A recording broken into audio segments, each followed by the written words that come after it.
أعوذ بالله من الشيطان الرجيم بسم الله الرحمن الرحيم الحمد لله رب العالمين الصلاة والسلام على رسولنا محمد وعلى آله وأصحابه وأتباعه وسلم. We have been studying the 19th word, and so far we have come up to 14th droplet, and for the last 2 weeks we have been discussing 14th droplet.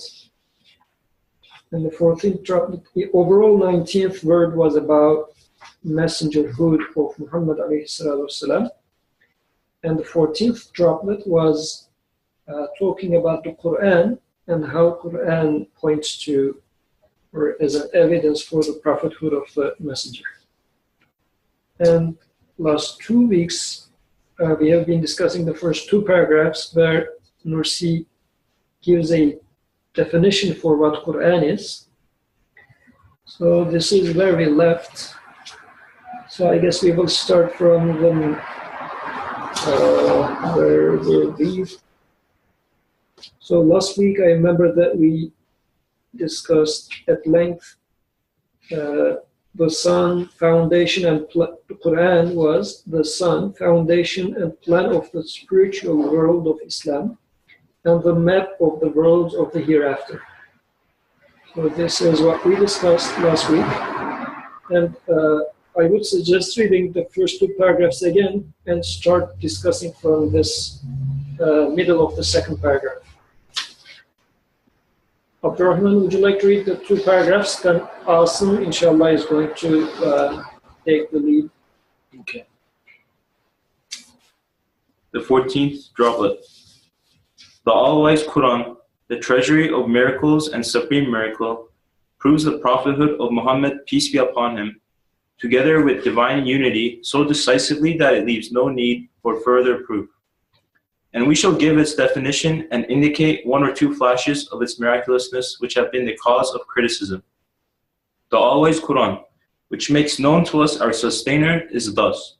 It is the pre-eternal translator of the great book of the universe, the discloser of the treasures of the divine names concealed in the pages of the earth and the heavens, the key to the truths hidden beneath these lines of events, the treasury of the favors of the most merciful and pre-eternal addresses, which come forth from the world of the unseen, beyond the veil of this manifest world, the sun, foundation, and plan of the spiritual world of Islam, and the map of the worlds of the hereafter, the distinct expounder, lucid exposition, articulate proof, and clear translator of the divine essence, attributes, and deeds, the instructor, true wisdom, guide, and leader of the world of humanity. It is both a book of wisdom and law, and a book of prayer and worship, and a book of command and summons, and a book of invocation and divine knowledge. It is a book for all spiritual needs, and it is a sacred library offering books appropriate to the ways of all the saints and veracious, the purified and the scholars, whose ways and paths are all different. No, okay. No, that's good. So we're going to start from where, like after the spiritual world of Islam, which we discussed, right? Yeah, I remember a little bit about what we discussed, the spiritual world of Islam. I remember we came to the conclusion that that's like living in a very convinced and meaningful way, right? According to whatever the news that we get, with a peace of mind and a particular, like the worldview that the way Quran's message puts into our perspective. So that's what the spiritual world of Islam, in a very, very short summary, what I had taken last time. Right. So, and now we're going to, if anybody wants to comment, just please feel free to interrupt at any time.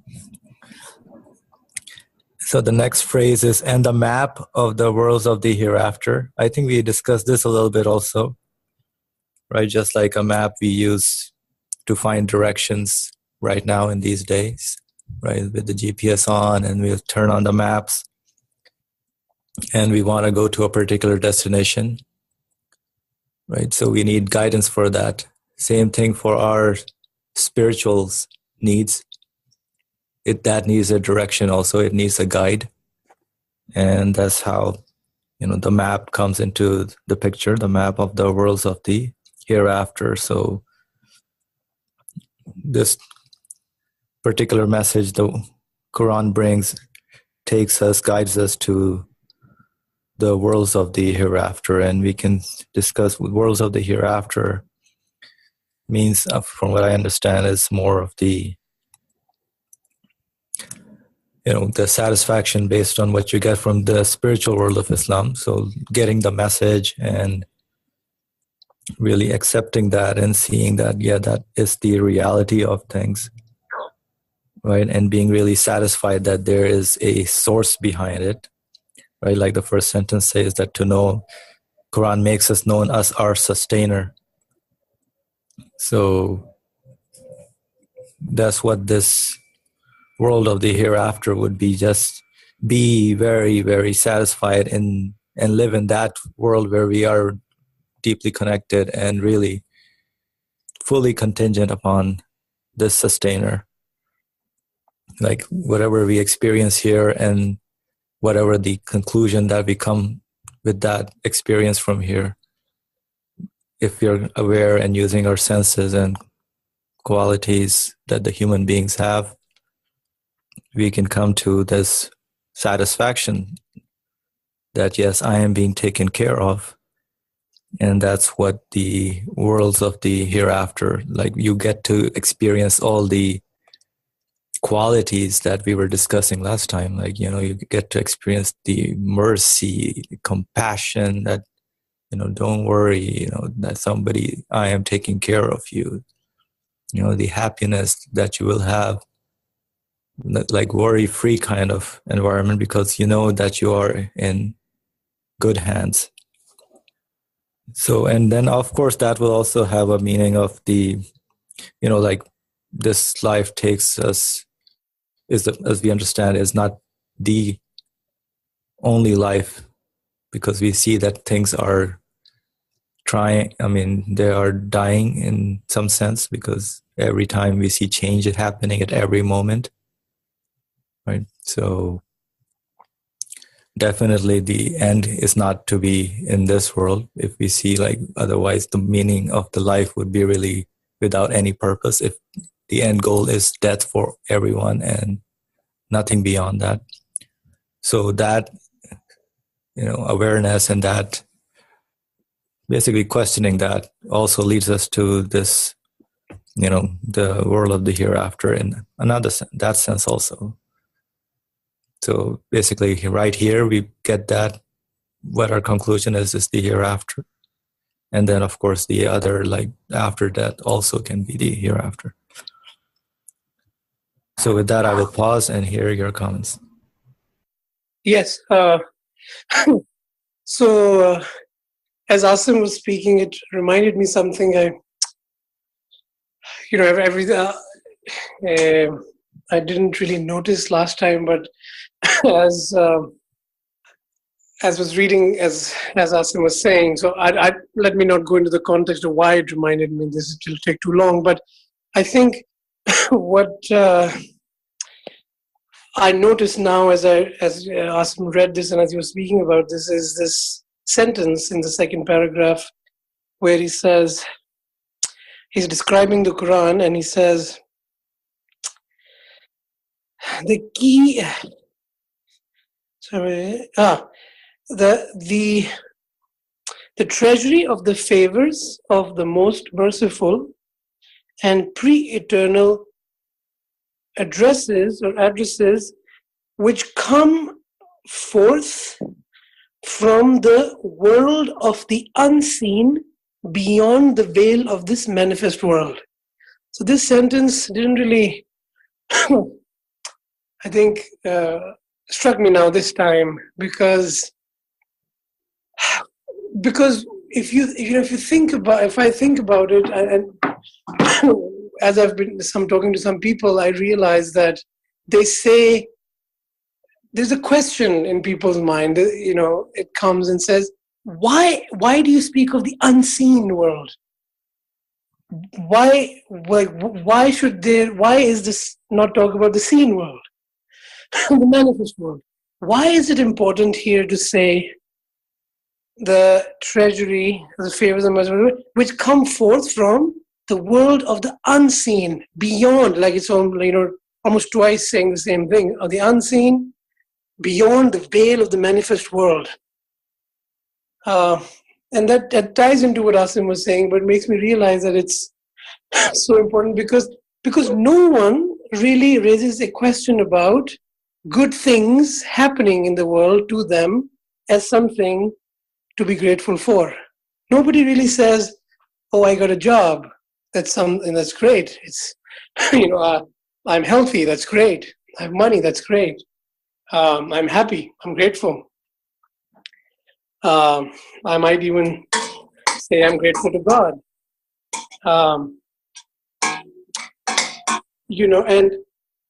Or I may feel that, I'm experiencing a lot of mercy. I'm experiencing a lot of, the heavens are nice to me, or God is nice to me. However, somebody would say, and you can say, well, here it is, like this job, this car, this money, this my child, these things in the manifest world, like these are my blessings. Like, why do you say something different? Why do you say the veil of the manifest? Why do you say the world of the unseen? Why is world of the unseen? And this is, I think, the point of I feel the Quran, what is different about the Quran is not to say that there is beautiful things in the manifest world, that as if people needed the Quran, and that goes into the, ethics too, like as if you needed the Quran to tell you to be nice to other people, to be honest to other people, as if Quran is, telling us that, almost repeating what we already know, that, do this and you will actually feel happy about it. These people say, yeah, when I am charitable, I actually feel happy. So I should be charitable. It's good for me. I like it. And, so long story short, I think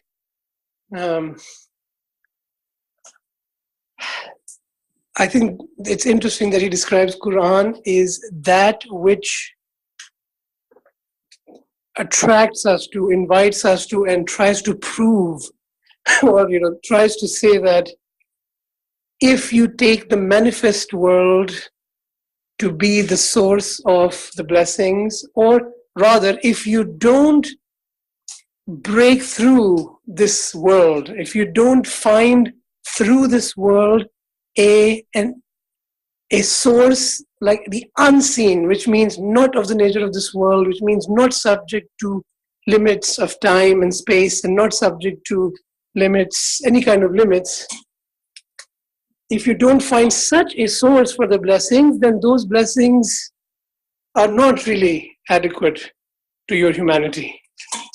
I think that is key for me, like in understanding this Quran as, in terms of favors, because I feel, that's the difference, that the unseen is the most important thing. The Quran's main message in pointing to favors is not simply to say, oh, be thankful of, don't you see I've given you health, so be thankful. So one has to say, if I see that the unseen, is giving me health, then that's what the Quran, I have to be thankful. I can be thankful, or I should be thankful for this whole thing, not for the health only, not for the what. So I think that's important, because some of my students, ask me, what's wrong with just having good things in the world and just having the goods of the world? And it seems the Quran, and as these universities trying to do as it is showing us that come from the unseen. Why this is important to say, it comes from the unseen. It doesn't come from the seen. That's the point. Like, there are favors, and the whole point is, can you see that they are not from the scene? As soon as if you can see they are not come from the scene, then that's it. Then you have found the unseen. You have, in a way, you have fulfilled the Quran's teaching. You have taken the Quran's guidance as or teaching as your guidance. So anyway, I don't want to go on. I want to keep saying it again and again just to emphasize to myself, and I feel better repeating it to myself, but I shouldn't subject you to the torture of repeating the same thing one more time. But I think this is important. No, this is beautiful. Thank you. Because you know what that reminded me of, like the distinction between the manifest world and the unseen world. You know, like normally Quran, when it mentions in the verses, you know, look, pay attention, look at the things in the universe, you know, and see that it's coming from the world of the unseen, right? The ghaib, alimul ghaib, and a lot of times it mentions the unseen part, and we just go over it. But really, looking at here in this sentence, at least, there's a clear distinction being made, right? Okay, this, whatever you emphasize, that it's not coming from this manifest world, whatever your, you know, satisfaction or whatever you are getting is not coming from this world, but there is some other world of the unseen. So it begs the question, you know, like, okay, wait a second, now this, you know, like I think that the tomatoes are coming from the plant, and the, you know, the milk is coming, you know, from the cow, but this phrase tells me, you know, really, so I have to doubt this now and question now that this manifest world is not the one that is sustaining or providing any of that, that this is just manifested world and there is some source behind it, you know. So that puts in like really, it puts me into questioning about the existence of things, and the whole world becomes now, okay, wait a second, everything is manifested. So you're telling me that everything actually is coming from the world of the unseen, you know? Just a whole different view of looking at things. Yeah, thank you. That's what that pointed me to. Any more comments, questions? Thank you both for sharing your comments. It actually helps me unpack more about just existence in general. It's interesting that, I mean, even before jumping into anything not of the nature of this universe, what I, as the individual, I experience is this universe, my interactions here. And if I'm able to get to the point where I question where the things are coming from, yeah, that's the starting point to everything. Like both of you emphasized, Brother Faraz and Asim, that, you know, if I realize that whatever I'm experiencing, which someone referred to as the seen world, whatever is manifested here is not from this universe itself, then from there on, then obviously I question, like, where is all, you know, this satisfaction or whatever I'm experiencing coming from? Then if nothing from this universe is able to answer that for me, then definitely there must be an eternal source where things are coming from. And I also like the point about whatever we're made to experience here, that's a given. By default, we're thankful individuals, right? But then we gotta go one step further in terms of questioning these experiences, or like, why am I grateful for what? Like, somebody did me a favor, I'm grateful for that, the person, but the person itself is transient. I mean, just like little details, and I was just also reflecting on how we spend most of our time interacting with the universe, at least me personally, and it's just right now, just joining in and listening to this discussion that I'm reflecting, whoa, what did I do today? Like all this time I was so much immersed in the universe. And now I'm reflecting on, okay, so this happened. I mean, I need to question all the transactions that happen throughout the whole, today. And it's just gone. Like this morning is gone, the afternoon is gone, the evening is dying as well, going by. And how am I explaining the existence of all of this? Because it's just like riding on a train and the scene just went by. So A, who's presenting me with this scene? And B, where is it going, really? So because things are going and I cannot explain anything from this universe presenting me this scene, then definitely there must be something not of the nature of this universe that is presenting me all this. And I that I think that's our search. That's everyone's research to seek that one, to seek whatever is presenting all this manifestation that we are made to experience on a very temporary and transient base. That's all I want to say for now. Thank you. Thank you. So just to add on to what you said, you were saying when we are thankful, we start questioning, right? So what about when we understand that this manifest world is not the provider of these things, right? As we were discussing before, with that questioning, if we say, hey, really, this is coming from the world of the unseen. Now, what does that trigger me to do with that questioning? I would think, hey, like if I am really, really satisfied and pleased, I would say, yeah, let me really thank this unseen thing. I have to respond, right? Just that's our natural inclination in this manifest world. If we are really, helped out or glad got something, somebody gave us a gift, we reply back.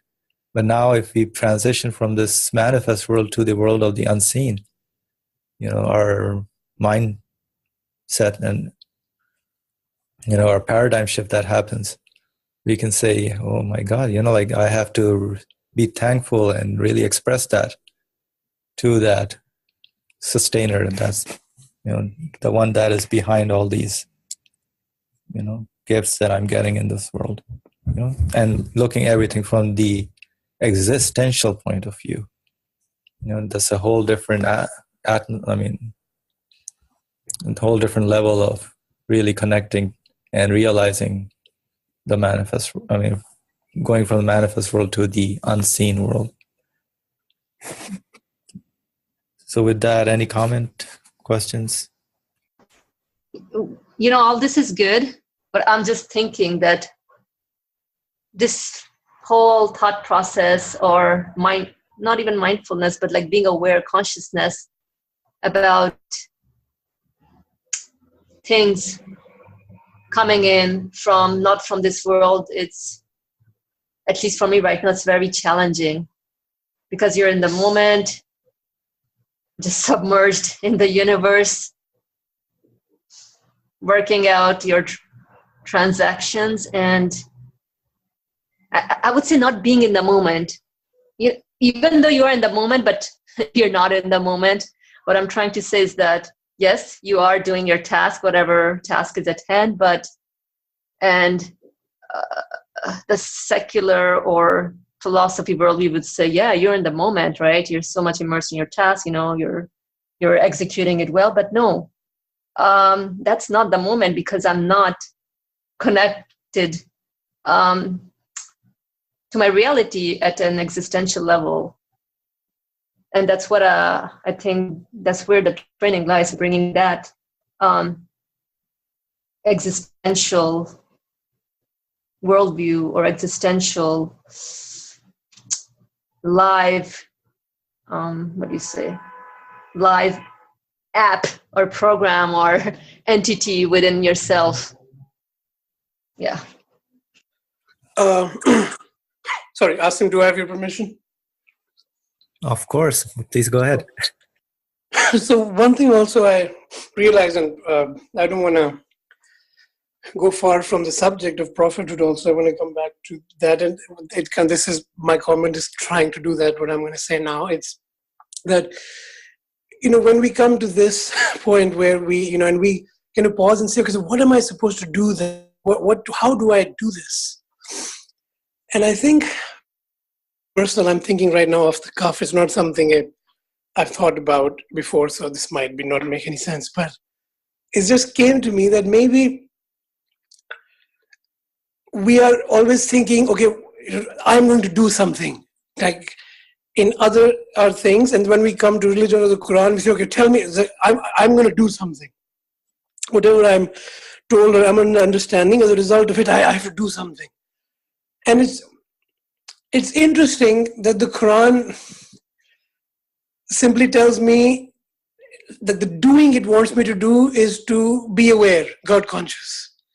It says, have taqwa. It says, follow the messenger, which is really another way of saying, be aware that there is nothing from the manifest world that is a source of your benefit. So it kind of puts me in as if that's another level of struggle I have. No, I want you to tell me what to do so I can do something. I can feel like I'm doing something. And it seems the Quranic teaching, by saying that, that all you're expected to do is just to be aware. Everything is being done anyway. You will still, go and talk to your friend, and you will still finish your project, and you'll try to complete something, a responsibility. This is all already done. Yeah, you may do it better or worse or something, but this is just, and it kind of like shifts the importance of, what's really important is not whether you will be an engineer, electrical or mechanical, or will you be a plumber working for a big company or a small independent business. In the end, what the Quran says would be important is whatever sustenance you end up getting, would you see it as coming from the non-manifest? So it almost, I think, asks very little. And our criteria of, our own worth is, we measure it by how much we can do. And so we keep as if, not, it's almost too simple for us. We say, no, it has to be more complicated than to just being aware. And we kind of, maybe, try to say, what am I supposed to do now? And the Quran says, you just be aware, be conscious, that's all. And when you are conscious, and you will feel really grateful, so just be grateful, make dhikr a lot. If the Quran says what you can do is remind yourself more and more. So that's what you should, there's nothing more to be done, really. So the Quran's idea of what I can do when I see this, or when I'm at this, maybe you can think about also, like, what is our idea of, maybe we have some hidden expectation of what things it should ask me to do, and then I will do them. Or is it simply being aware and simply being, in the presence of this divine, finding yourself and reminding yourself of it, and repenting for all the moments that I'm not because God wants me to repent, and I feel sorry for my lapse of awareness. I feel pity, and I wanted to be separated from it, away from it. So maybe human beings, I guess, what am I to do when I realize this? Perhaps the answer is just live with the realization. Try to remind yourself of this realization. I don't know. I'm just thinking out loud, really. I may be wrong. So I guess what might be needed is, let's say, think about a child which is ungrateful to the parents. And when someone says be grateful to the parents, it doesn't click to this child. It might be the case that it doesn't click because it might be the perception for this child that parents has to take care of him or her. So there is no concept as being conscious about what the parents are doing for that person because it is the default. So I guess it might be that no matter how many times we say be conscious or be reminding of it, I guess we need to bring up an example from, again, this child's life in which he is appreciative of somebody else.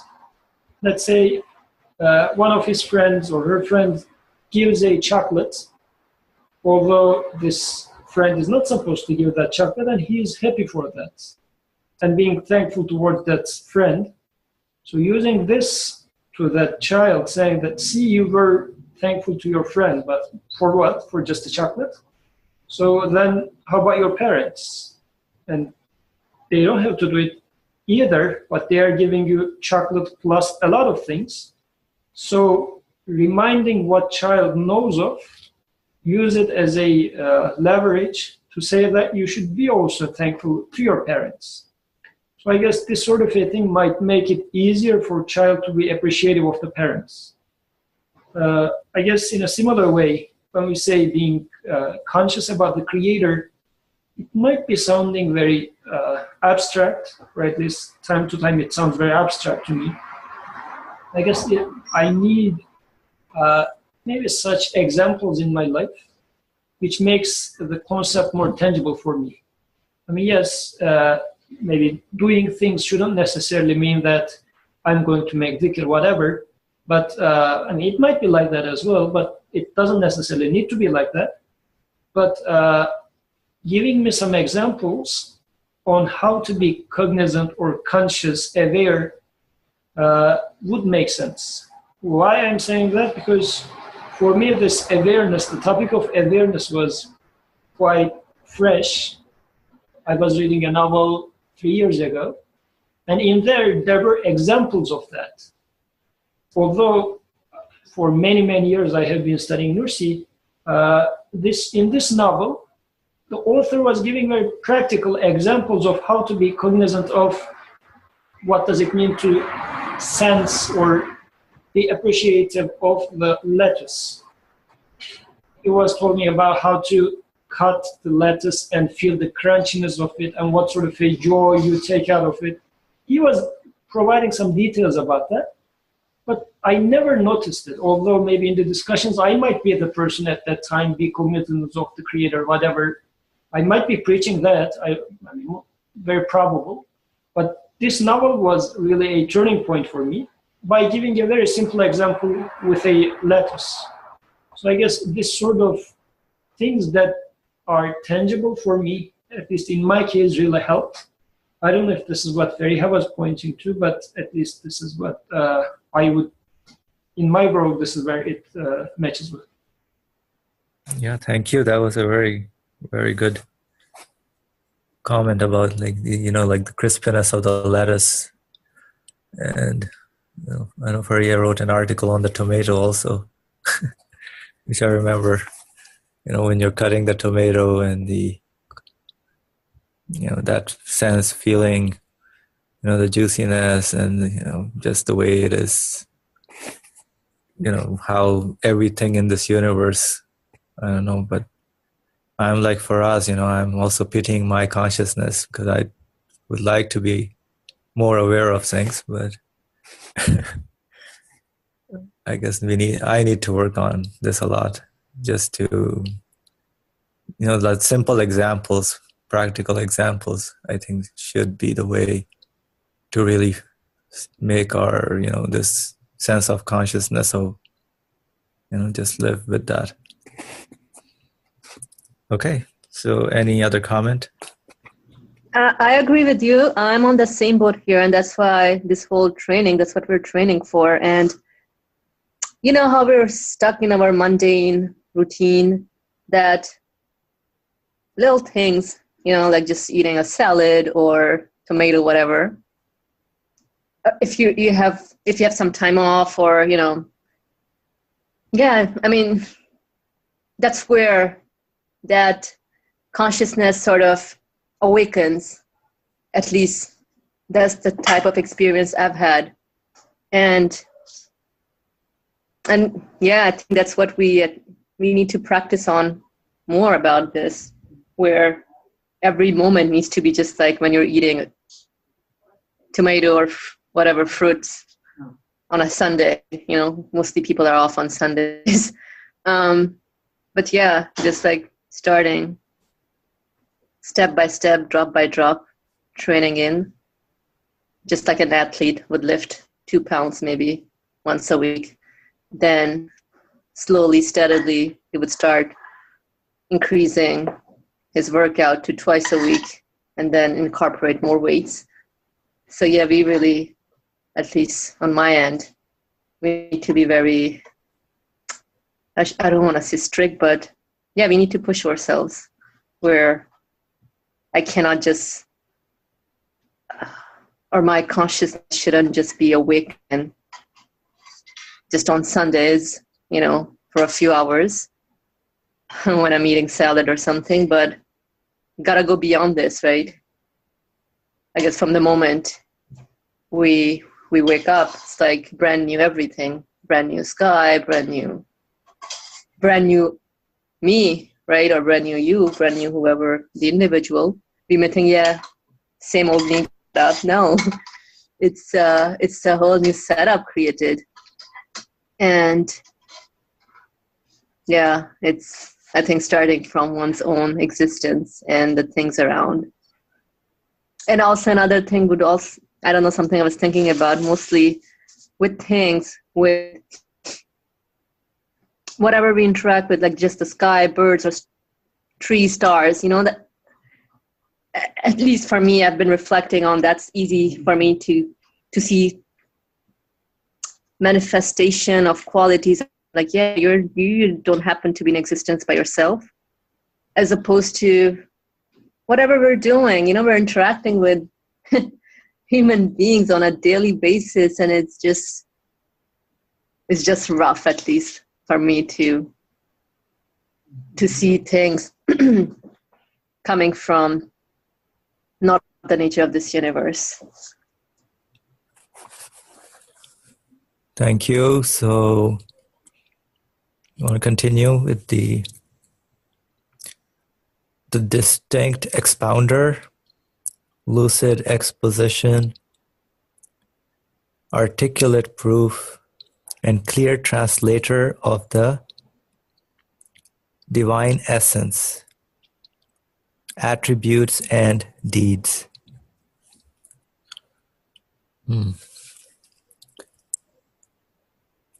So again, the definition of the Quran being the distinct expounder, right? So distinct expounder, again, based on what we are discussing, and realizing that things are coming from the world of the unseen. And that's the news that the Quran is bringing. It clearly distinguishes and puts things into their, like, appropriate them to the right owner of things, right? And makes that distinction, the distinct expounder, and clear, lucid, I mean clear. That's what I understand from lucid, clear exposition. So the Quran is a clear exposition, articulate proof. And I guess all this translates into the clear translator of the divine essence, attributes, and deeds. So basically it's introducing us, by it I mean the Quran is introducing us very clearly, very articulately, very precisely, pointing us to this divine essence, or the unseen, or the sustainer, that we, like this mysterious thing that we are wondering, because it doesn't belong to this universe. that we can see. But then if we think from the existence point of view, like I would be like dazzled, like, yeah, what? So, like there's no, like, how do I define, for example, what the different qualities that I observe in the universe, right? So there is like, how do I define beauty? How do I define compassion? There's no scale to that. It's just there, and then attributes and deeds. So all these,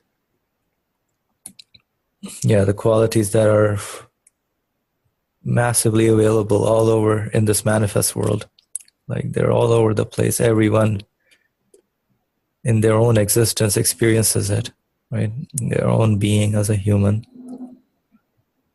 If we tend to question what are all these things and why are they there, why is this sense there telling me something?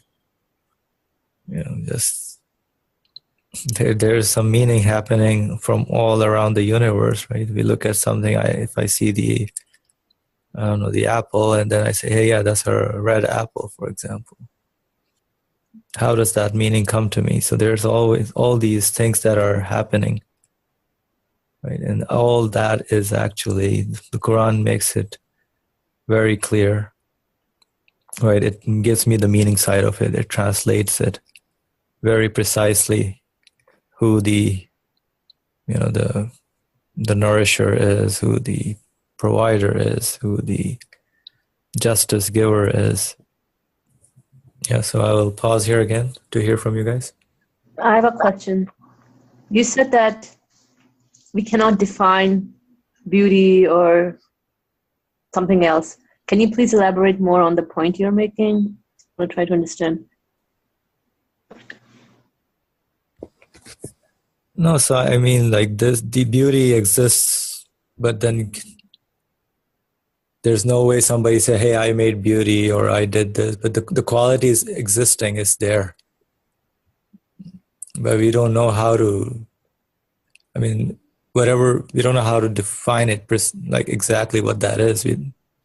It's something that quality is there, and we experience it from our being. We say, hey, yeah, we make the, like we interpret that this is beautiful, this is not beautiful, this is, this is big, this is small. So all those qualities are existing, and then we interpret them based on the criteria. But the quality as by itself is always existing. You cannot say like beauty is maybe, 90% of something and this percent of that, and, composition of this and that. It's just the quality exists by itself. So in other words, what you're saying is that explicitly I cannot define it, as in I cannot explain it, like I cannot explain where the beauty that I experience or feel or any feeling is coming from. So that would be it, right? I cannot define it because I cannot explain it from anything from this universe. Where is, for example, compassion or beauty coming from? And that's where the speech of God comes to me to explain me. Not even explain me, but to awaken my consciousness. That how do you explain the existence of beauty or compassion? As in search for the source, right? And then I search within the universe, nothing here is the source of existence of anything that I experience. So then I conclude and I feel satisfied about, I conclude about the absolute source that, let me think more on that. I can say it right now theoretically, but. No, you're on the right track. So you think about, let's say, the flower that you look at, and you question that flower, can the particle be the source of existence of this quality of beauty that you sense, right? Not human reasoning logically, and cannot accept that such a notion that the particles can be responsible for the beauty of the flower, right? So it's very, very practical if we question this qualities in such a way. Like, what can be the source of existence of that quality? Another thing, where scenes are presented to us, and some scenes are not pretty. And again, I'm thinking, would it be my interpretation of it, or I just have to learn to live in the moment? The moment being activating my consciousness. And if so, what do I make out of this moment? So I'm presented with a scene, doesn't matter, whatever I interpret it as, but the scene is presented to me. What am I to do in the moment while the consciousness is being activated? Because everything is just like really flowing, just like running water. And my consciousness has to be working the same way. So from what I understand, Faria is asking, like, she's presented a moment or some scenery, and how does she activate her consciousness? And, you know, is that what you're asking, Faria? Just repeat whatever the question you had. Felt that way, that what to make out of the scene that, you know, with the consciousness that we have. Yeah, like, what am I to do? I mean, things are presented to us like flowing water. It's going. And now the consciousness is alive and active. What am I to do, regardless of what is being presented? What's my responsibility? I mean, definitely at the end of the day and moments, we do respond back. But like at that moment, being in the moment, how am I to make use of that moment? I think at one level, I feel like I want to say, you are to do exactly what you're doing at one level. And at another level, I want to say that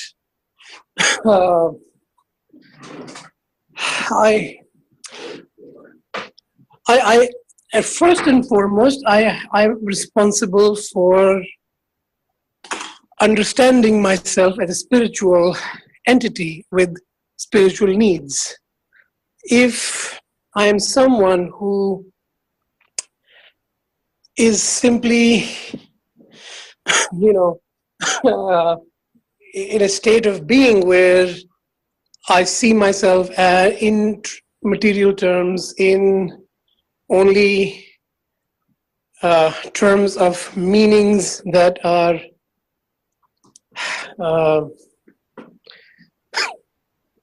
that affect my life in this world as a material being, then I cannot be aware of my spiritual needs. So I think one of the first things that I think also Revelation seems to begin with is this idea of, are you aware? Are you someone who is who's worried, who has this consciousness that what are they supposed to, there's some amount of, some level of worry about, am I doing all that I'm supposed to do? And so I think the first thing that, and this may not be entirely what you're asking about or what you're referring to, I don't know, but I just feel that most of the time I am so afraid to confront my spiritual needs and to be honest about them, that I just simply, instead of cultivating an awareness of it, I tend to decultivate and ignore and suppress and distract myself, or allow myself to be distracted from my spiritual needs. And of course, the general world around me doesn't help, because all of them seem also to be running away from their spiritual needs. So, when you're very afraid, as I am, when I don't know what I'm supposed to do, and you see a whole crowd running in a certain direction, you tend to start running in that direction because maybe they're all afraid too. They're running the same, so I should just join them. And I find myself, in fact, I found myself running and still do, but now at least I am aware of some alternative at the time. Like I just found myself running where everyone was running. And I ran as hard as I could and as much as I could until I just couldn't run anymore. And I said, I just can't really do it. It's too hard. There has to be another way. Why should this brief life that I have should be that sort of a run, that sort of a burden, that sort of a running from my fears and my despair and my failures. So for me, it was really a matter of exhaustion, really. I mean, I simply exhausted myself trying to try to follow what everyone else was doing, running away from basic questions. And I had to say, I was looking skywards, really saying there must be somebody, something who knows what's going on, and I need help. And I think that that's, to me, that's an important place to be in terms of what I'm responsible for, because I have to feel the need. I have to have the need to have that question, what am I responsible for, really? Really, what am I responsible for? And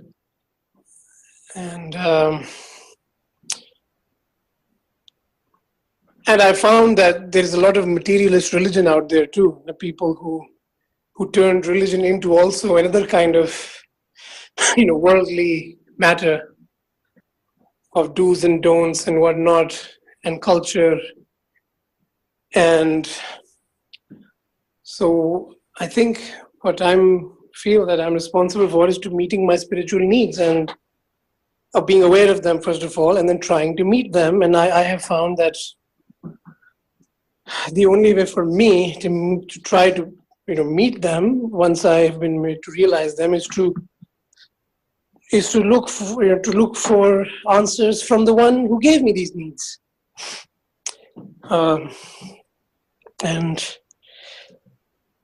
I think I'm responsible for reading Revelation. I think I'm responsible for looking for revelation. I think I'm responsible for reading it in order to directly address my needs, and then question it and press it and ask it how what you're saying, are you addressing my need really? Is this address my need? And I think I should this is again very personal, I'm responsible for reading Revelation, from trying to find revelation, for trying to understand revelation as revelation from my maker. I should sit with what I think is revelation and confront my spiritual needs under its light, under its claims, and see if my spiritual need is met. And so, like I said, at one level, I'm supposed to do everything I need, as I'm doing exactly, I think, or everyone else is. And at another level, one has to, I feel I have to say, am I a spiritual being? Do I have spiritual needs that are more than material needs? How can I meet them? I think people should try to meet them every way they can. And personally, I feel I exhausted myself trying to meet them through ways suggested to me by so-called well-off, successful, wise, educated, so on and so forth people. And then I exhausted myself with religious people, and then I found revelation, and those people who are simply students of revelation, who simply say, we have no other claim to having some secret, silver bullet, except that we want to upstairs be students of revelation. He said, here. And I mean, even if you look at the life of the person that we generally, how shall we say, try to learn from, he said, no, don't, it's going to spill. I'm sorry, I'm distracted. It's what did Nursi do? I mean, the simple question is, what did Nursi do all his life? What did you think he was responsible for? And I think the answer is contemplate and try to understand the guidance of revelation. And to the extent revelation claimed in his view that your spiritual needs can be met by going back to the universe and rethinking about it, what you thought it was, I think he did that. So I find that, I think, actually quite nice, rather than simply, talking about it as an aesthetic, how shall I say, luxury to sit, for example, under a tree, or to look at flowers, or to look at the sky, or look at birds eating food, or traveling on water and air, on land, as a matter of a responsibility to address my spiritual needs. So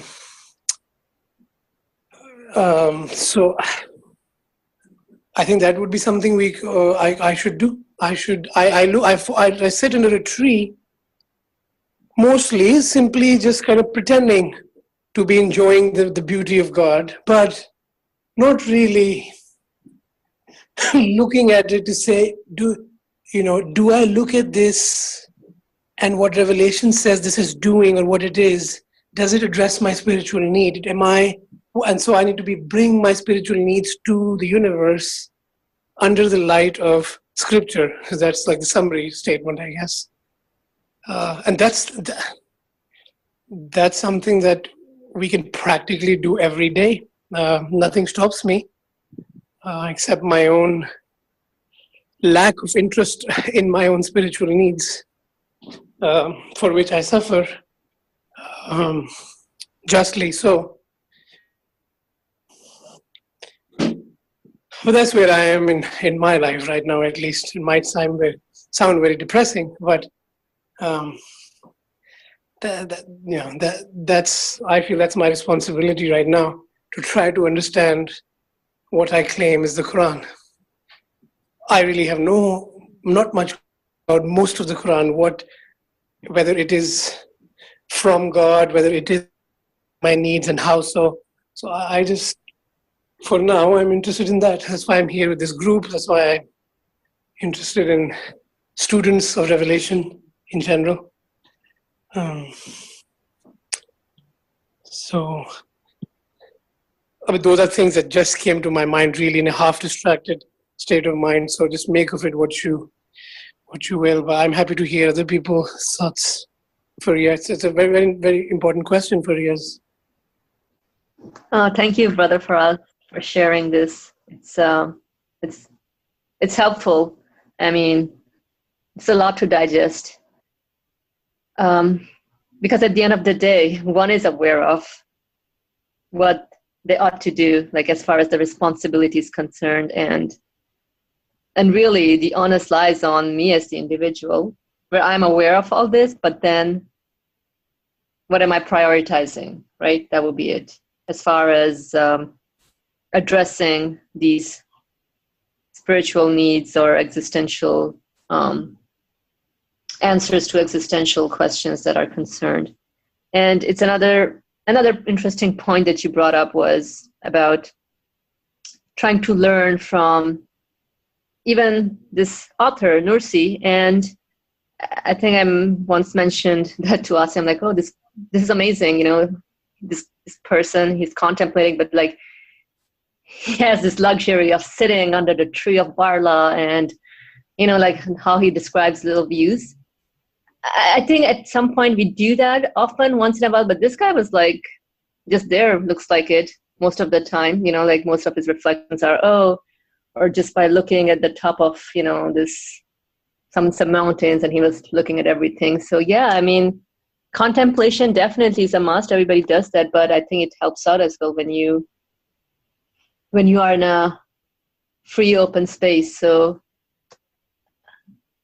yeah, I mean,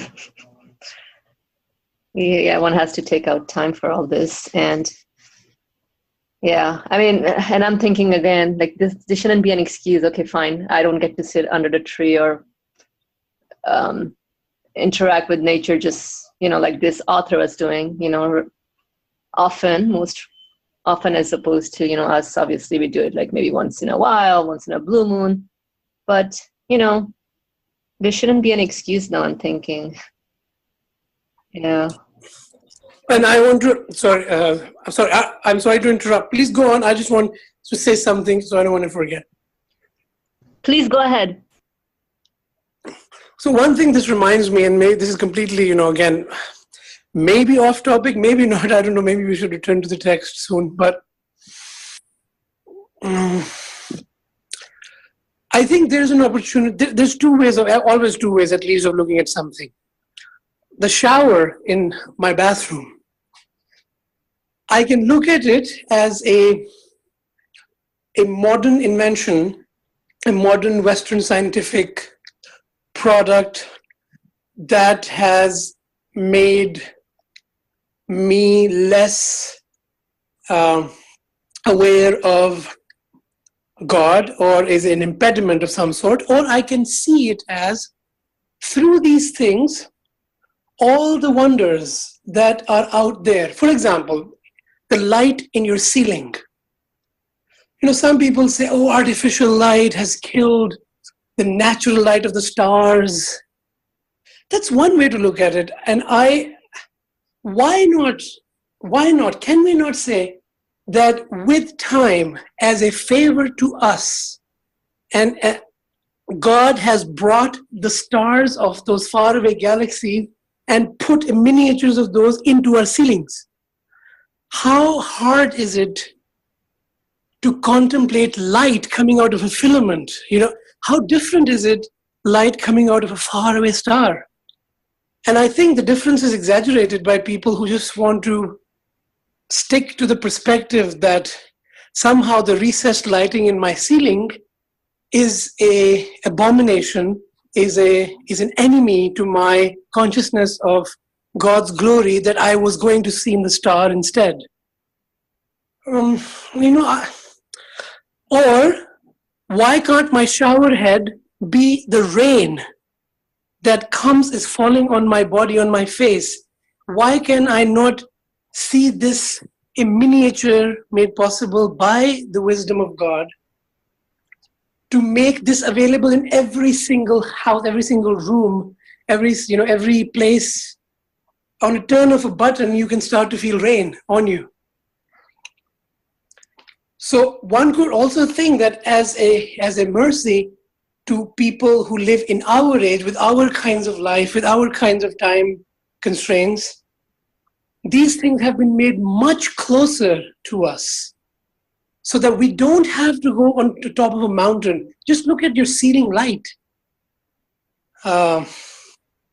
That's light. The filament and electrons passing through it doesn't explain the existence of light. How is there light? How is light emitted? Why? What is that light? How is it different than the decorated sky? This is decorated sky of your own house. So partly also, if I actually truly see the world as Alam al-Misa, or whatever this world is a world of similitude, like everything in it, not only the stars of the sky, but the ceiling light, the shower head, etc. So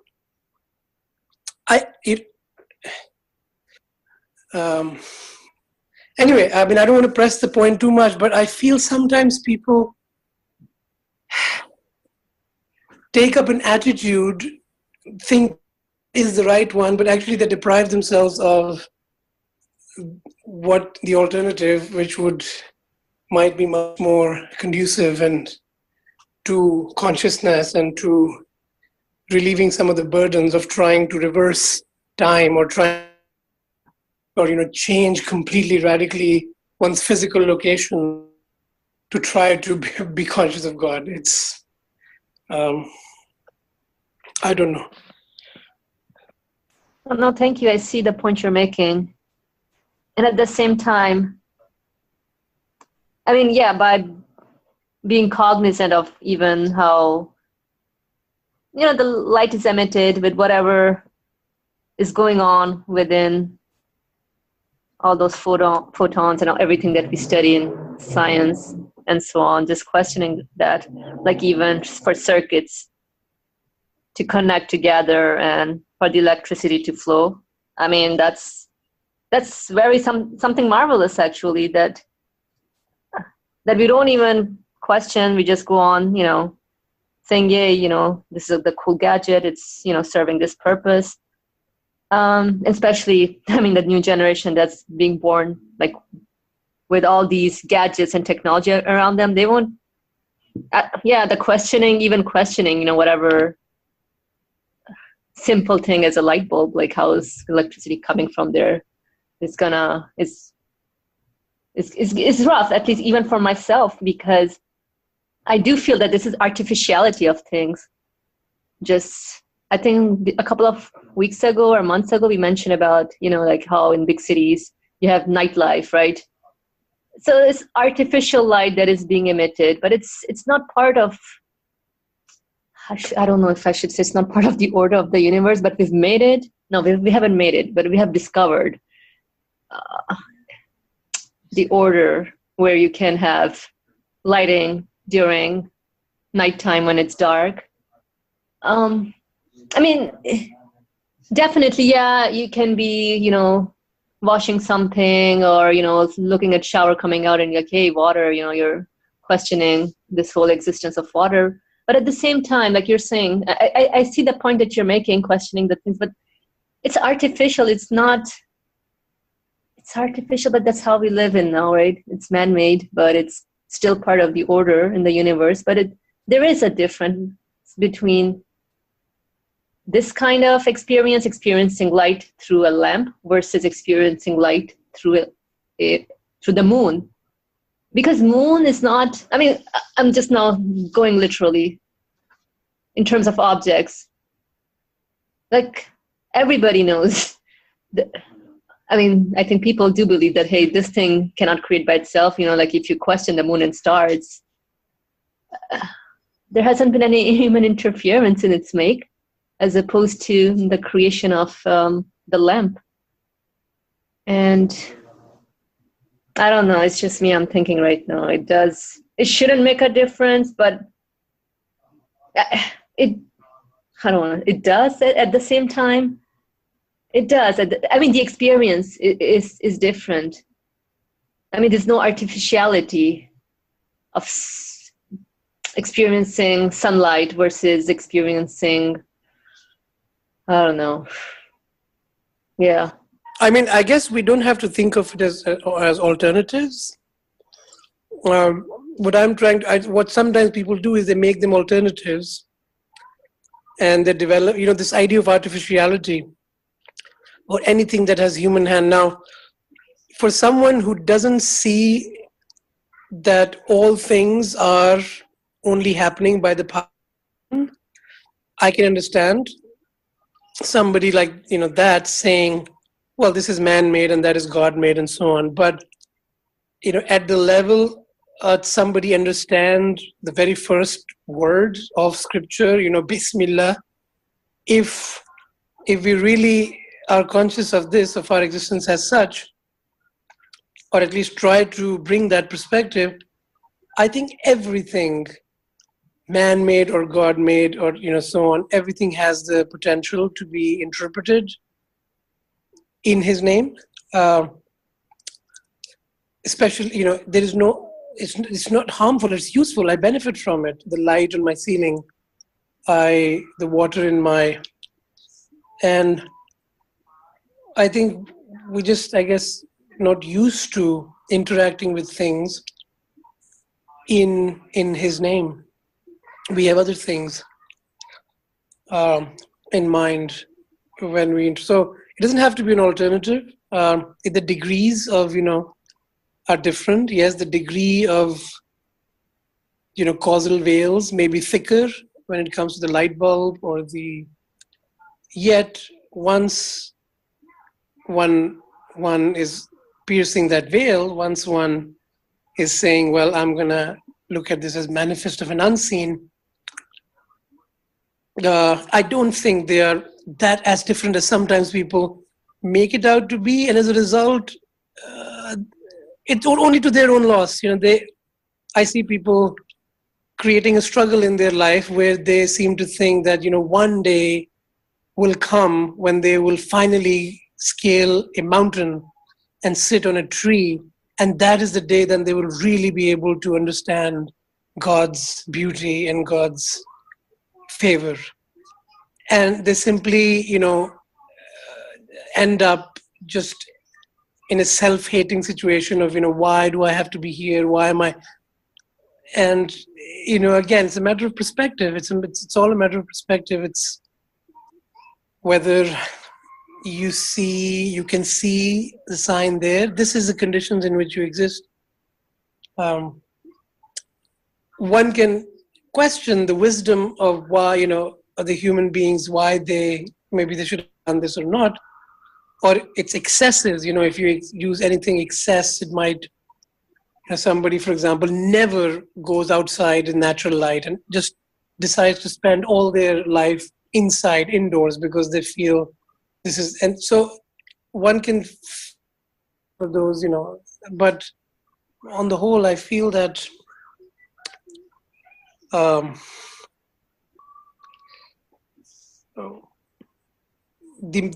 the favors in the seen world, that they are from the unseen. This is, I think, it should help us everywhere. Even in my room in New York, I should be able to deliver me from my predicament, the unmet spiritual needs, and the difference between natural and artificial is really belongs to a discourse where causality is real. But in a framework where causality is a veil, natural and artificial is it's a matter of degrees of how dense the veil is, but ultimately it's all just a veil. Yeah, thank you. That makes sense. Actually, I have somebody who wants to make a comment. You want to go ahead? No? Okay. Yes, it was an interesting comment. I'm just going to read it out. That to save time, we have to accept the facilities that are provided to us. Obviously, yeah, like if we speak of things in practical terms, then yeah, then even our abilities are given by the one who creates us. So obviously it's given in a way where we should work out to facilitate our lives, and hence the use of all the which one may describe as discoveries, technology, or artificial things that differ from our original design, I would say. All right. I think let's get back on the topic. About this artificiality, and that's part of the order, as Maria, you were mentioning that. But the thing is, like we should, like I like what Faraz was saying about, just be yourself. There's nothing that, when some situation is presented to you, there's nothing like, you don't need to do anything extra or anything. Just be who you are as a being, right? If you're aware that you are presented with something, that's already a start of how your consciousness kicks in, right? Because you know that you are in that place, and just be who you are. There's nothing special that goes on. And that is what actually, the articulate proof and clear translator, from what I see, can adheres to, in terms of, I was thinking, like, what is this proof for? Articulate proof, Quran being the articulate proof of what? Right? And again, it's the way our existence and the way we are living in this world, the scenes that we are presented, our experiences with different things in this world, like for us and Isa's relationship, his wife, and friends, right? And everybody has their different relations and different experiences in a different profession. So everybody has their unique world that they are experiencing. And Quran actually provides the proof that this is all part of the manifest world. This is all being given existence. All these relationships are made by someone. They don't just randomly happen. They don't just happen to be like that. Right? There is no such, order of something that is within this universe that is doing that, but there is a source that is not part of this order that is putting all that. So that's what the proof, articulate proof, is. Quran makes it clear. At least that's how I see it, as the definition, that all this being presented to you is coming from this world of the unseen. Right? And that is how all that translation of happens. It connects. Quran brings out, this is part of, a part of introducing who that source is. So with all these different qualities, you get to know who that source is, right? Become more familiar, more acquainted. So Yusuf, any questions, comments? Want to add something? We can continue. Okay, inshallah. So so that's what I understood, like attributes and deeds, because we always see the deeds happening in this world, right? And then the Quran explains all those deeds and ties them to the divine essence and attributes. So the next phrase is, Quran is the instructor, true wisdom, guide, and leader of the world of humanity. Here, there's a question.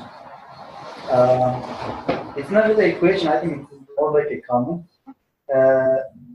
I'm just going to read the question that is, Close to the mic, please. We don't hear you. Oh, can you hear me now? Awesome. Yeah. Can you hear me now? Yeah, please go ahead. Okay. I wanted to read the last two statements together. Like, let me see where it starts from. Okay, the distinct expounder, the lucid exposition, articulate proof, and clear translator of divine essence, attributes and deeds. And also the next sentence is the instructor, true wisdom, guide, and leader of the world of humanity. So here, like, what I understand is, like, obviously Quran is the speech of God, right? So in the first statement, it says that God defines himself in the Quran in a way that he's teaching mankind. He makes himself known to man, about his, in quotation mark, divine essence, attributes, and deeds.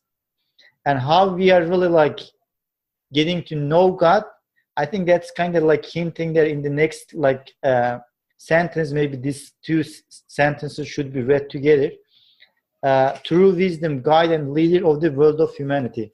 So on one hand, Quran teaches you who you are as a human being. If you like, it is like the best psychology book, best sociology book, if you like, in terms of, like, understanding the humanity itself. But at the same time, on the other hand, Quran is there to teach or make man, like, himself known to man through the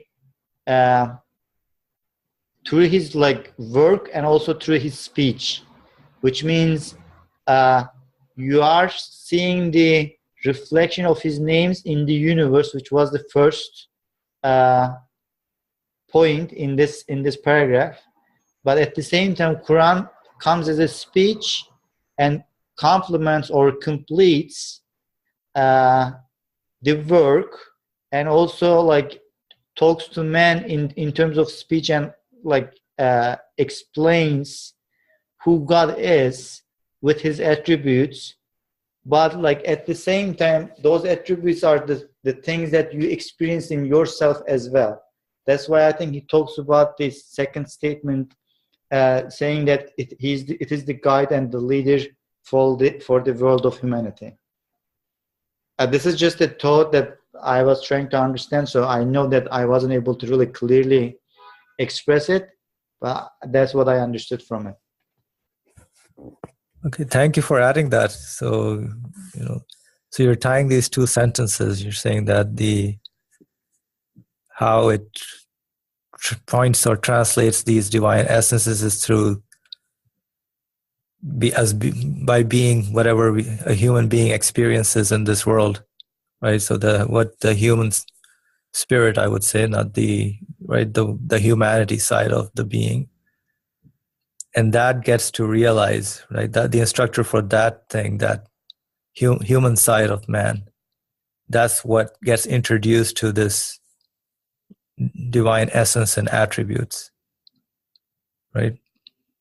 Did I get you correct? Yes. In other words, like Quran is there to disclose your own essence as a human being, so that like through that experience, through that understanding, you are how you say, like discover or maybe explore the attributes of the Creator. So on one aspect, like the Quran is teaching you who God is, but on the other aspect, like actually it is teaching you who you really are as a man, to uncover that potentiality that you have. Does it make sense? Yeah, so it acts both ways. So by letting you know who as a human being you are, you get to know also who your owner is, who that. I was talking to, for example, like I was talking to a friend of mine yesterday, who was interviewing to work for Mercedes, and we were talking about like how like we are not satisfied and we are constantly asking for more in terms of money and also in terms of job and the career and also like all that stuff. So that reminded me, for example, the surah of like Tekasur. So like there, like Quran speaks to man saying that like I'm just paraphrasing, I don't remember the exact wording. Man is the one who kind of like wants more and more with an intense greed. I think that's what the verse was talking about. So when you like listen to that and then you look back to yourself and you find yourself in the exact same situation that like what Quran talks about you, then you feel that there is someone speaks in that book who really knows you better than yourself. Maybe like in a way that you don't even want to confess your own true nature to yourself, like kind of hiding behind like the curtain, but like Quran comes and like tears that like veil out and brings you out like with your true nature as like who you are as a human being. And that's why it is a guide. That's why it's a wisdom and leader for world of humanity. But through that experience also teaching you who God is and what it really like, whatever the things that you experience in the creation in terms of like the names and the beauty and that you guys were talking about, then tying those back to the creator of that beauty and like the owner of that beauty, of that quality. Yeah, thank you. So any more comment? Anyone? So that's good. Like the leader of the world of humanity. So Quran being the leader of the world of humanity. Yeah, I know Osman mentioned about the greatest psychology book for, to address human concerns. Yeah, the only and most satisfying, I guess, message or the book that any human being can, whatever human problems are, human concerns are, the most satisfying that answers would be available. That's how it becomes the leader of the world of humanity. I think the other thing is, like, as you can see, like in a progression, you see how like it describes Quran like with different dimensions and different aspects. So I think when we are trying to understand this text, we should also like keep that in mind, that like we may have the tendency to kind of go like be a reductionist in a way, like to the meaning and steer it to a certain direction. But here, like it seems like he's approaching the Quran from a different angles and trying to show a different dimension of it, how it also can be like read, and how it can address that like certain aspect of like human life. So may I give an example to that? Sorry. So a few days ago, we were studying the verse with friends. The verse was, what was it? Allahu. No. So the translation was, we sent you to the people as a messenger, and it was finishing وَكَفَى بِاللَّهِ شَهِيدًا. So while we were discussing the interpretation of this verse, how do we understand it here and now? Because the translation was, "O Muhammad, we sent you to the men as a messenger, and then God is sufficient to you as a witness." This is how it was translated, and it makes sense in that context. But reading it here and now, we concluded for that verse saying that you-ness, for you, the Creator is saying that we sent you-ness, the concept of you, the concept of self, for humanity as a messenger, and the Creator is enough for you as a witness. So your own self is given to you, or given to humanity. Self is given to humanity as a messenger. As a messenger of what? Telling you about your maker. So the I-ness given to me is a tool, is a messenger, is a message and messenger, telling me about my maker. And then the second part of the verse was, the final part of the verse was also very interesting, which goes back to the first part of what we were discussing, talking about the essence, attributes, and the acts of the Creator. وَكَفَى بِاللَّهِ شَهِيدًا. The Creator is sufficient for you as the witness. Because within I-ness, there is this notion that I observe, I sense, I experience, and I would like this experience to last forever. I don't want to die, meaning that I don't want this me observing something to finish. But the verse is saying that no matter how much you see, you will never get satiated, because you are temporary. If you get stuck with the concept of you as it is given to yourself, you are going to die. This you is going to die if you take yourself as such. But if you take yourself as, is it me who is observing really? Because whatever I observe, or the fact that I am observing, I am seeing, I am hearing, these are all also given to me. Is it really me who is observing, or he is the one? Because even the observing itself is coming from him. So the verse is flipping everything upside down, saying that he is the one that is witness. So as much as you realize that he is the one that is witness, then nothing goes into non-existence. Whatever you observe, whatever you experience, you can realize that it is eternal. Change your perspective so that realize that nothing goes into non-existence. So in this sense, this verse, for example, was combining the two for us. The first part, it tells us about the self attributes and actions of the Creator, and also talks about the second part, telling us about the human, what I am, and how the two are related. So I guess this was a very beautiful example for that. This is, I guess, verse 78 in Surah An-Nisa, chapter 4, verse 78, the very last part of it.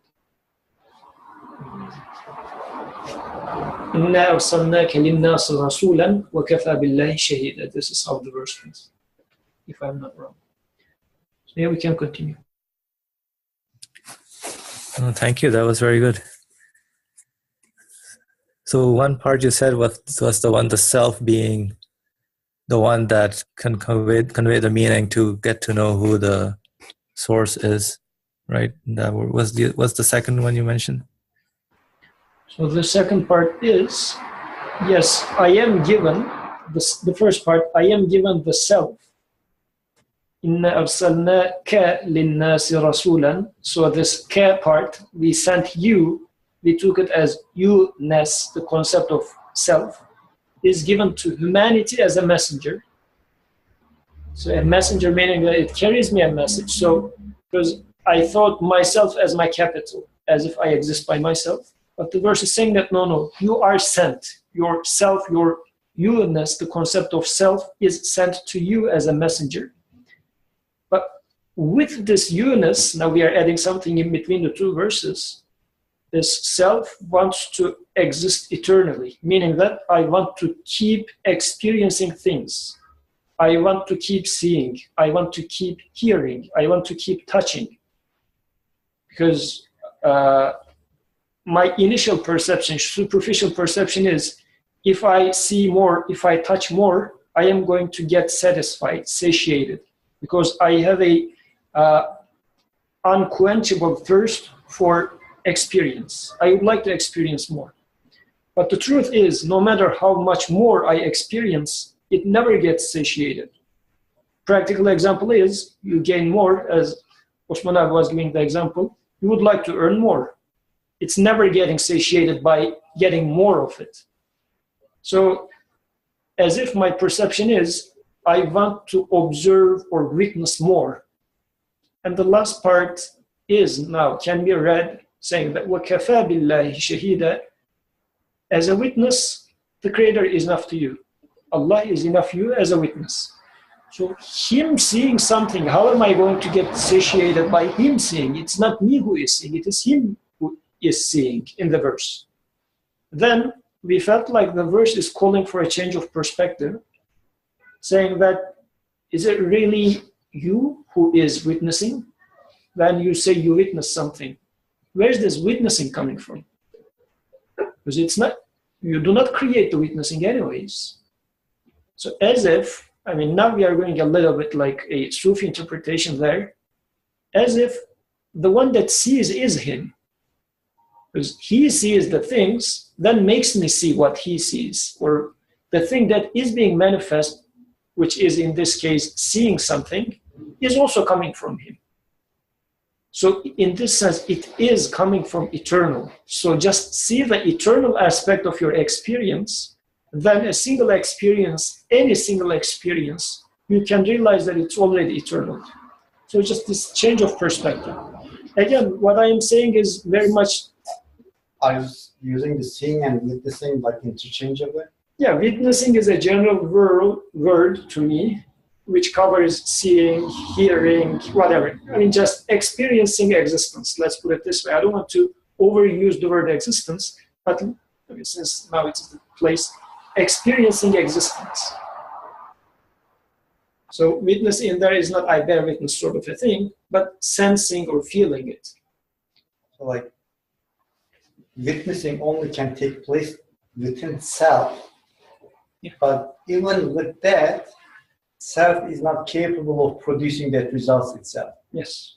So that witnessing is also created or must be created, which makes the God Shahid or Shahid. Shaheed. Shahid is the word. So which makes God Shahid for that experience. Even when you experience something, it is his experiencing that you are witnessing.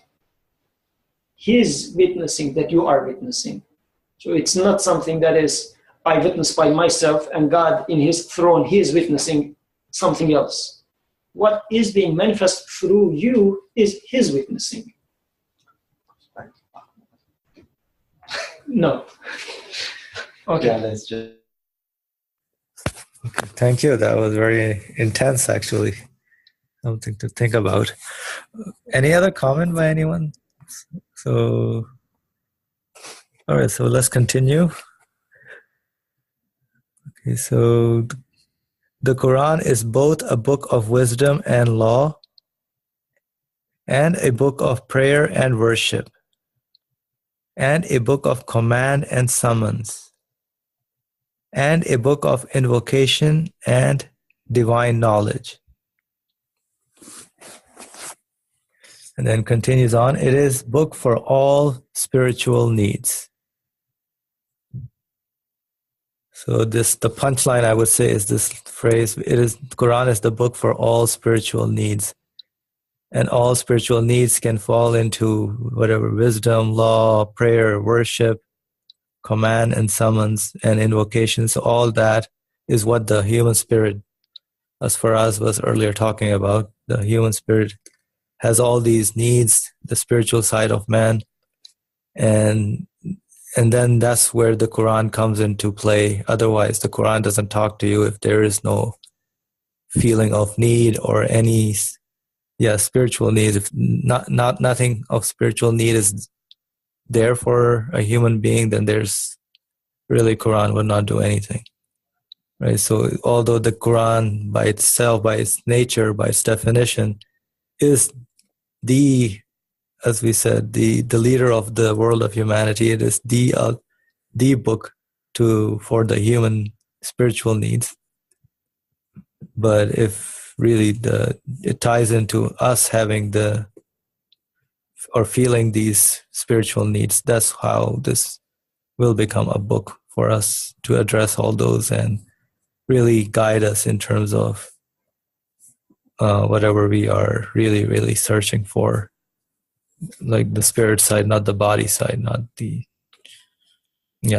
for the temporary kind of thing, but really getting to know this eternity part that Yusuf was mentioning about, that the self wants to experience everything eternally. So that's what one of the spiritual needs, I would say, is. I don't know if that made sense. If you want to add anything, please go ahead. All right, perfect. We can continue. So the Quran is a sacred library offering books appropriate to the ways of all the saints and veracious, the purified and the scholars, whose ways and paths are all different. So the Quran is a sacred library offering books appropriate to the ways of all the saints and veracious, the purified and the scholars, whose ways and paths are all different. So the Quran basically, so I'm wondering why he mentions so there are different paths.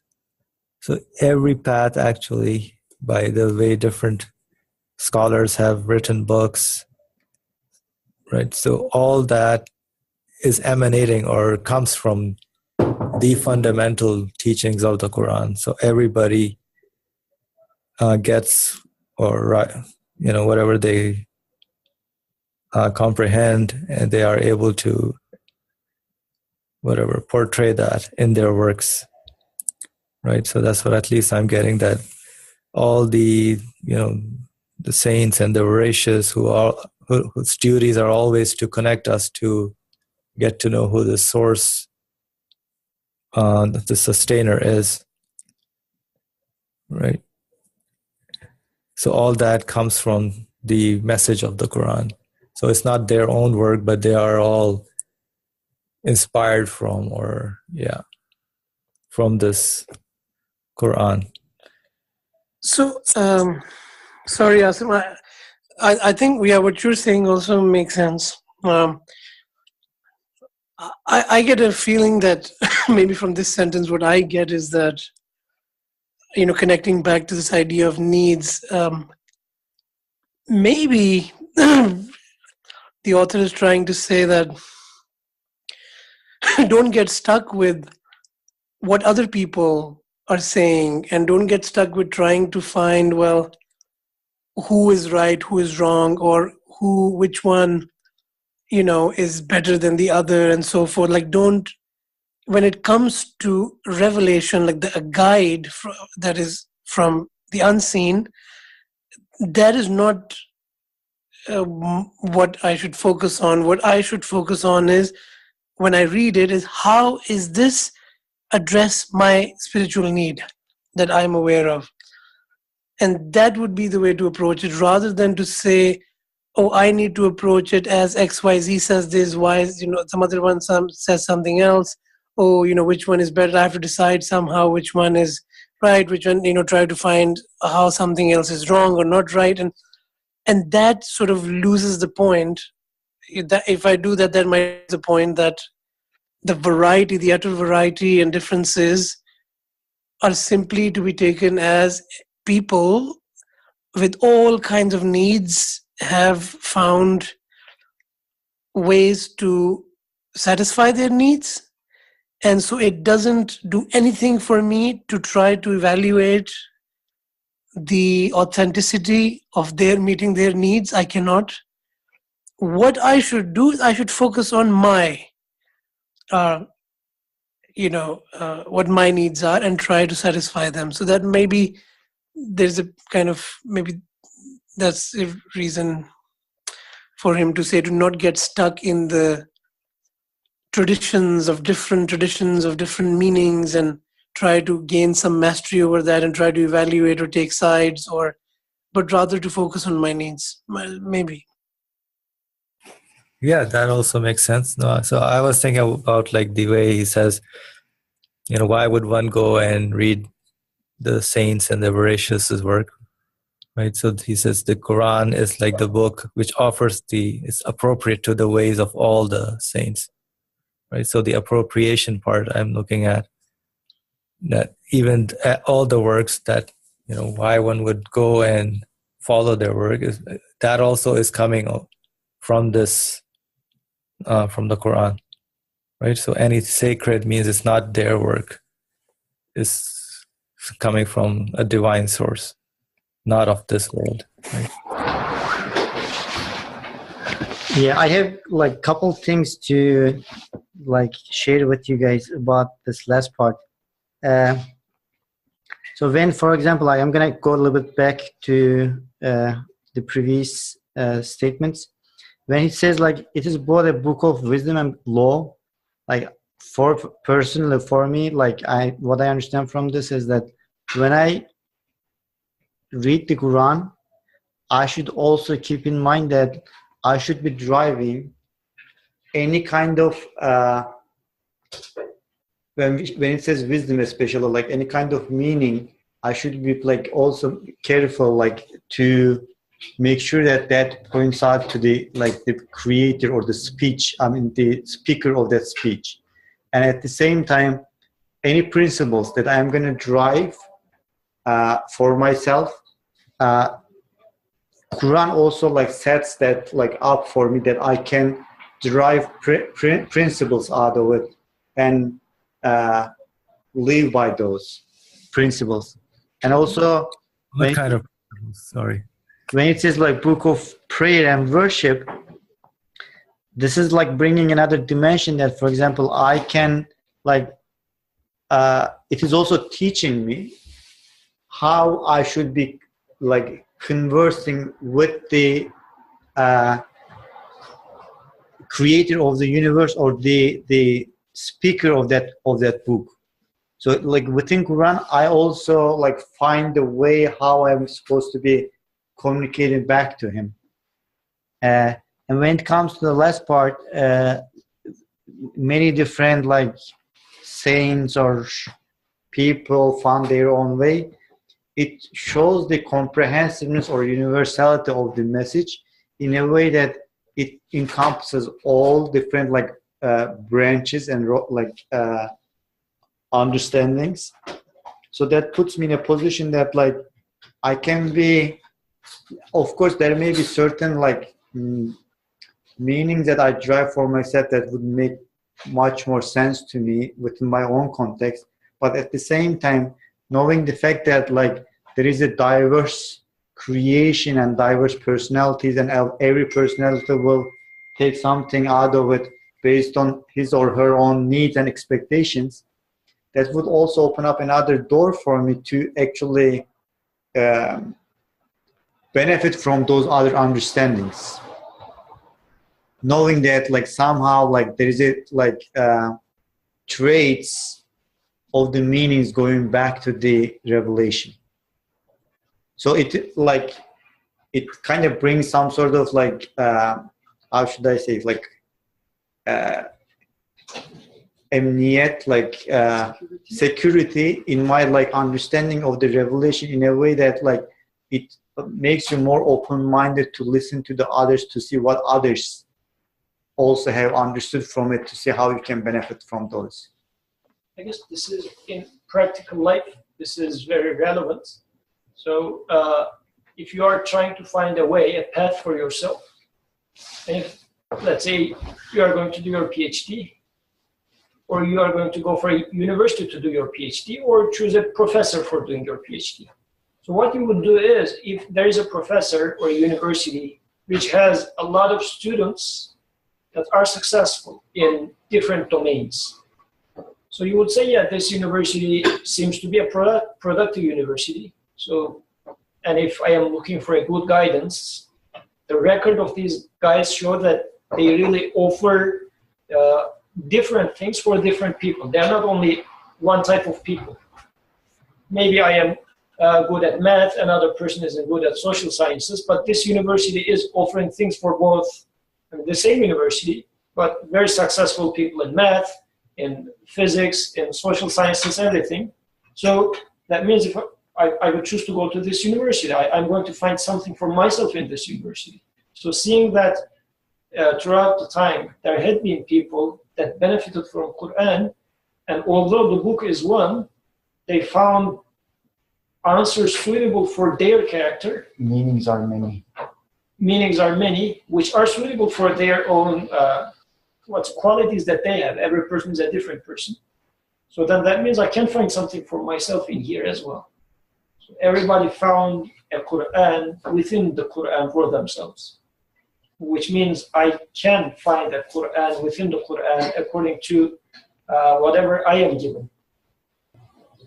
Inshallah, see you next week. سبحانك لا علم لنا إلا ما علمتنا إنك أنت العليم الحكيم وآخر دعواهم أن الحمد لله رب العالمين. الفاتحة.